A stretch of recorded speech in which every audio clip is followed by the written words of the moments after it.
नमस्कार।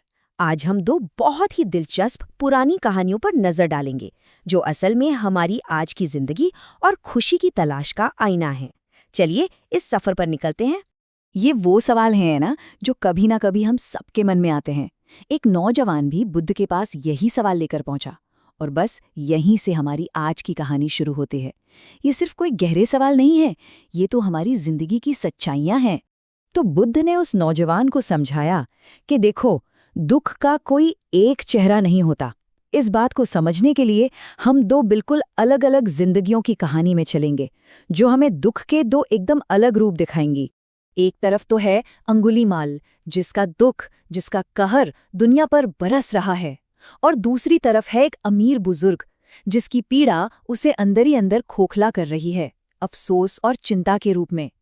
एक का दुख सबको दिखता है, दूसरे का छिपा हुआ है, लेकिन दर्द वो दोनों में एक जैसा है। तो आखिर ये अंगुलीमाल था कौन? वो एक ऐसा खूंखार डाकू था जिसके नाम से पूरा कौशल राज्य कांपता था। उसने कसम खाई थी कि वो 1000 लोगों को मारेगा। और गिनती कैसे रखता था? हर शिकार की एक उंगली काटकर उसकी माला बनाकर पहनता था। तभी तो उसका नाम पड़ा अंगुलीमाल। उसका आतंक, उसकी दहशत हर तरफ फैली हुई थी। लेकिन फिर कहानी में एक ऐसा मोड़ आता है जहां इन दोनों दुखी इंसानों का सामना होता है बुद्ध से। और बस यही एक मुलाकात सब कुछ बदलने वाली थी। जरा सोचिए उस मंजर के बारे में।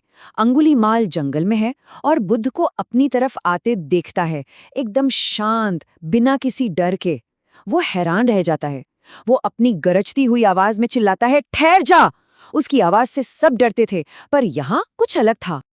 और बुद्ध का जवाब देखिए, न कोई डर, न घबराहट, बस एक सीधा गहरा सवाल। मैं तो ठहर गया, तुम कब ठहरोगे? बस इस एक वाक्य ने पूरी बाजी पलट दी। लड़ाई अब बाहर नहीं, अंदर की हो गई थी। यहाँ बुद्ध के कहने का मतलब ये था कि मैं तो रुक चुका हूँ, मैंने मन को शांत कर लिया है, दुख पैदा करना बंद कर दिया है। लेकिन तुम, अंगुलीमाल, तुम तो अभी भी नफरत और हिंसा की एक कभी न खत्म होने वाली दौड़ में भागे जा रहे हो, अपने लिए भी और दूसरों के लिए भी दुख बना रहे हो। असली ठहराव बाहर का नहीं, अंदर का होता है। चलिए अब अंगुलीमाल की इस दुनिया से निकलकर एक बिल्कुल अलग जगह चलते हैं। एक अमीर आदमी के शांत कमरे में जो अपनी आखिरी सांसें गिन रहा है। यहाँ का दुख शोर नहीं करता, पर है उतना ही गहरा। बुद्ध के सामने वो बुजुर्ग अपनी पूरी जिंदगी को याद करता है। बचपन था तो बस आज था, आज में जीना, आज में खुश रहना। फिर जवानी आई, कामयाब होने का दबाव आया, बिजनेस खड़ा करने की मेहनत, फिर परिवार और भविष्य की चिंताएं। और अब जब जिंदगी खत्म हो रही है तो उसे एहसास होता है, अरे पूरी जिंदगी तो कल की तैयारी में ही निकाल दी, आज में तो जिया ही नहीं। और उसके शब्द वो इतने गहरे हैं। वो कहता है, मैं हमेशा सोचता रहा कि पहले जिंदगी की सारी परेशानियां खत्म कर लूं, फिर मैं सच को खोजूंगा। लेकिन वो तो कभी आया ही नहीं। और यहीं पर बुद्ध उस सबसे बड़ी सच्चाई को सामने रखते हैं। जिंदगी वो ना तो गुजरे हुए कल की यादों में है, न आने वाले कल के सपनों में। जिंदगी सिर्फ एक ही जगह है, और वो है ये पल, ये वर्तमान क्षण। यही असली है, बाकी सब या तो याद है या कल्पना। तो इन दोनों कहानियों का आखिर हुआ क्या? बुद्ध के उन शब्दों ने दोनों की दुनिया बदल दी। बस एक पल की समझ और जिंदगी की दिशा ही पलट गई। देखते हैं कैसे। अंगुलीमाल पर बुद्ध के शब्दों का असर देखिए, मानो जादू हो गया हो। उसका वो हाथ जिसने न जाने कितनी जाने ली थी, हवा में ही थम गया।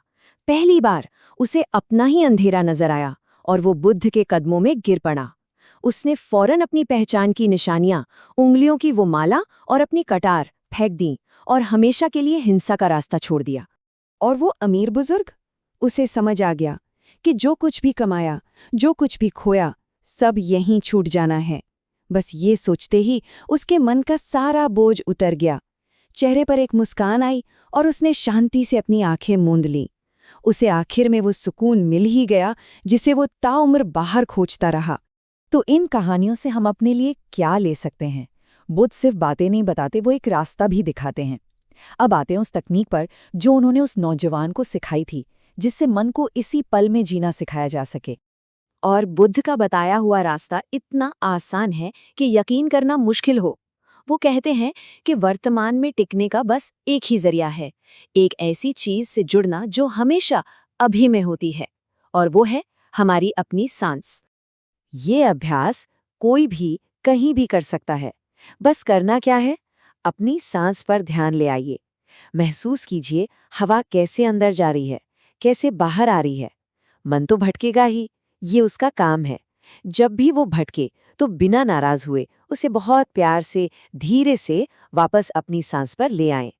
चलते हुए, बैठे हुए, काम करते हुए, शुरुआत वहीं से होती है जहां हम इस वक्त हैं। तो आखिर में सवाल बस इतना सा है, ये सांस तो अभी भी चल रही है, ठीक इसी पल। अंगुलीमाल बुद्ध से मिलकर जागा, वो बुजुर्ग अपनी जिंदगी के आखिर में जागा। क्या जागने के लिए किसी बड़े मोड़ का इंतजार करना जरूरी है, या फिर शुरुआत यहीं से, अभी से, इसी आती जाती सांस के साथ की जा सकती है?